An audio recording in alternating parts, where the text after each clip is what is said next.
Hello everyone, welcome to my YouTube channel. I am Mishi और आप देख रहे हैं डिजिटल मार्केटिंग रोड मैप 2024। आज की वीडियो पार्ट 4 है। अगर आप पार्ट 1 से हमें फॉलो अप करना चाहते हैं तो इस प्लेलिस्ट की पहली वीडियो से देखना स्टार्ट कीजिए। लिंक डिस्क्रिप्शन में मौजूद है तमाम वीडियोस का, तमाम पार्ट्स का। चलिए आइए हम वीडियो स्टार्ट करते हैं।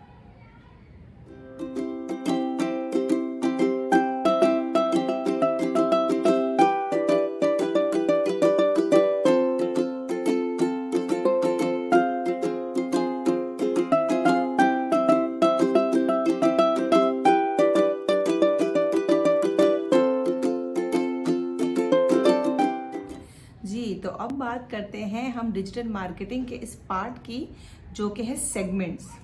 जी, बहुत से लोग यही सवाल करते हैं, इसी मामले में कंफ्यूज रहते हैं कि भाई इस डिजिटल मार्केटिंग के कितने सेगमेंट्स हैं, इसमें हम सीखें और हमें क्या सीखना चाहिए। आज इस बारे में हम डिटेल में बात करेंगे।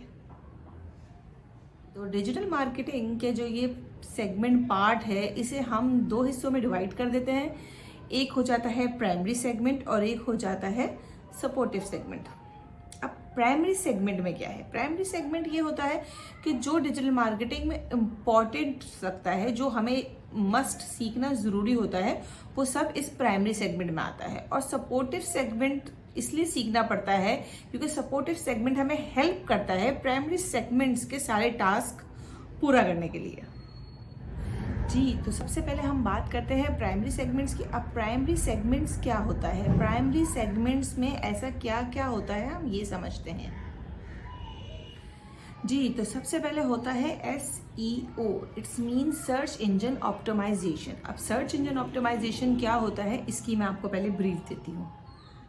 जब हम डिजिटल मार्केटिंग करते हैं तो वो दो तरीके से करते हैं, या तो ऑर्गेनिक मार्केटिंग या तो पेड मार्केटिंग।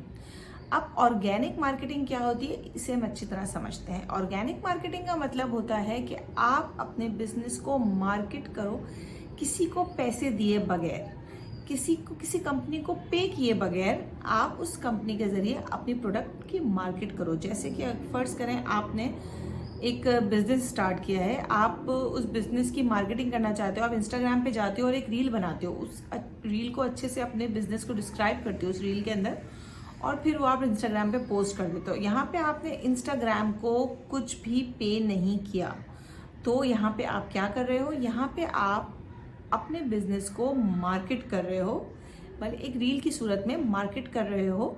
तो यहाँ पे आपने अपने बिजनेस की ऑर्गेनिक मार्केटिंग की है।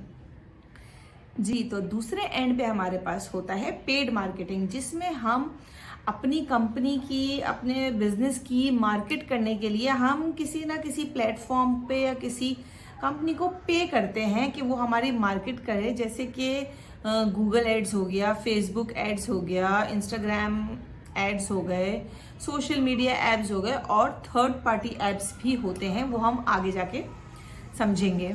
तो ये दो मेन पार्ट्स होते हैं डिजिटल मार्केटिंग के। एक होता है ऑर्गेनिक मार्केटिंग, जो कि बहुत इंपॉर्टेंट होता है, जिसमें SEO इंक्लूडेड होता है, और एक होता है पेड मार्केटिंग। जी, तो अब आपके ये पेड मार्केटिंग और ऑर्गेनिक मार्केटिंग समझ में आ चुका होगा। अब हम बात करेंगे SEO की।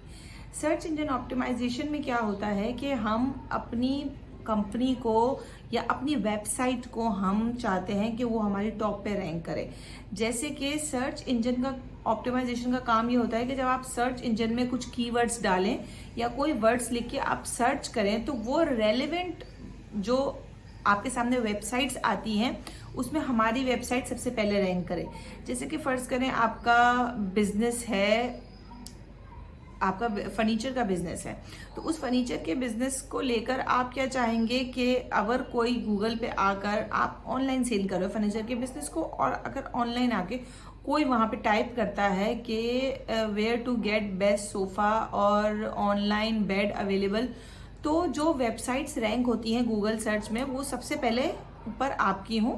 ये इतना इजी नहीं होता, लेकिन ये सारा क्राइटेरिया होता है। इस सारे प्रोसेस को, जिसके अंदर वेबसाइट्स को इस तरह से बनाया जाता है कि वो गूगल पे पहले रैंक करे, इस सब मामले को कहा जाता है SEO, सर्च इंजन ऑप्टिमाइजेशन। भाई एसईओ कोई इतना आसान काम नहीं होता, मैं इसलिए कहूँगी क्योंकि गूगल 200 फैक्टर्स को कंसिडर करके ये डिसाइड करता है कि कौन सी वेबसाइट फर्स्ट पे दिखानी है, कौन सी सेकंड पे दिखानी है, कौन सी थर्ड पे दिखानी है और कौन सी 100 पे दिखानी है। ये इतना कोई इजी क्राइटेरिया नहीं है, लेकिन इस सारे प्रोसेस को सर्च इंजन ऑप्टिमाइजेशन SEO कहते हैं। SEO करने की बात अगर होती है, अगर आपका बिजनेस लोकल है, लोकली आप यहाँ पे बिजनेस करते हो तो फिर आपके लिए लोकल SEO होता है, और अगर आप मल्टीपल कंपनीज में बिजनेस करते हो तो वो इंटरनेशनल SEO होता है। जैसे ही आगे अगर आपकी ई-कॉमर्स की वेबसाइट है, अगर उसका आपको SEO कराना है तो उसके लिए एक अलग SEO होता है। इस तरह SEO के अंदर भी बहुत ज़्यादा अलग अलग सेगमेंट्स होते हैं, वो सीखने पड़ते हैं। लेकिन बात यह है कि जो SEO है वो डिजिटल मार्केटिंग का एक बहुत ही ज़्यादा इम्पोर्टेंट सेगमेंट है जी। इसके अलावा जो नेक्स्ट सेक्शन होता है वो होता है पेड एड्स। अब पेड एड्स जैसे कि भाई जो बिजनेसेस को बहुत ही क्विक रिजल्ट चाहिए, बोले भाई मुझे तो बहुत जल्दी रिजल्ट चाहिए, तो फिर वो पेड एड्स को सेलेक्ट करते हैं। पेड एड्स को भी हम 3 कैटेगरीज में डिवाइड करते हैं। जैसे कि पहला हो गया गूगल एड्स, जिसे हम गूगल एडवर्ड के नाम से एक प्लेटफॉर्म होता है, वहाँ पे एड रन करते हैं पैसा लगा के। और जैसे कि PPC भी बोला जाता है, पे पर क्लिक। जैसे जितने लोग आके आपकी वेबसाइट पे, आपकी एड पे, आपकी कंपनी पे क्लिक करेंगे उतना ही पे करना पड़ेगा। अब इसको ये सेट करना होता है कि हम कोई ऐसी कंपनी बनाएं और इस तरह से एड रन करें कि हमें कॉस्ट कम हो और कन्वर्जन ज़्यादा से ज़्यादा हो।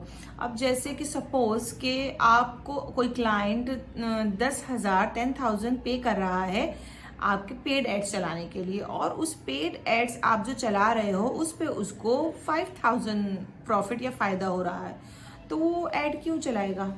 आप खुद सोचो। तो फिर हमें ये करना चाहिए कि अगर कोई क्लाइंट हमारे पास 10,000 पे करके पेड एड्स चलवा रहा है तो उस पेड एड्स के रिजल्ट में उसे एटलीस्ट 1 लाख का फायदा होना चाहिए। हम उसे 1 लाख का फायदा दे पाएं, हमें ये कोशिश करनी है कि हम उसे इतना प्रॉफिट दे पाएं ताकि वो एड चलाए और उसकी एड वर्थ इट हो जी। तो ये सारी चीज़ें इसमें आती हैं कि कैसे आप कंपनी मैनेज करते हो, कैसे आप ऐड बनाते हो, कैसे उसे पब्लिश करते हो, कैसे आप स्ट्रैटेजी प्लान करते हो, कितना बजट रखना है, बिड कैसे करनी है। ये तमाम चीज़ें आप इस इम्पॉर्टेंट सेगमेंट में सीख सकते हो। उसके अलावा सोशल मीडिया एड्स अलग होती हैं, जैसे कि Facebook ads, Twitter ads, LinkedIn ads, Pinterest ads. ये सारी एड्स चलाना, ये सब इस सब की नॉलेज होना। लेकिन सबसे इम्पॉर्टेंट बात यह है कि अपनी ऑडियंस, जो टारगेट ऑडियंस है उसे तलाश करना। जैसे कि इसका मतलब ये हुआ कि हमारी टारगेट ऑडियंस हमें कहाँ मिलेगी, किस प्लेटफॉर्म पे हमारी टारगेट ऑडियंस हमें मिलेगी। आज के लिए इतना ही। नेक्स्ट वीडियो में हम कंटेंट राइटिंग से स्टार्ट करेंगे। अगर आपको थोड़ा समझने में प्रॉब्लम हो रही है और समझ नहीं आ रहा कि किस तरह से हम इस चीज़ को सीक्वेंस करें, तो आप एक नोटबुक और पेपर पेन वगैरह लेकर नेक्स्ट वीडियो से कंटिन्यू कीजिएगा। और अगर इस पूरी वीडियो में आपको थोड़ा भी कुछ समझ आया है, कुछ इन्फॉर्मेटिव लगा हो, तो प्लीज़ लाइक एंड शेयर ज़रूर कीजिएगा। और प्लीज़ नेक्स्ट वीडियो में कंटेंट राइटिंग से मुझे फॉलो अप करने के लिए मेरे चैनल को सब्सक्राइब करना मत भूलिएगा। और डिजिटल मार्केटिंग से रिलेटेड आपको कोई भी क्वेरी है, कोई भी ऐसा सवाल आपके दिमाग में आ रहा है, या फिर कोई भी ऐसी वीडियो चाहते हैं आप कि मैं जिस टॉपिक पे बनाऊं, तो आप ज़रूर कमेंट सेक्शन में मेंशन कीजिएगा। मिलते हैं नेक्स्ट वीडियो में। जब तक अपना ख्याल रखिएगा एंड कीप लर्निंग।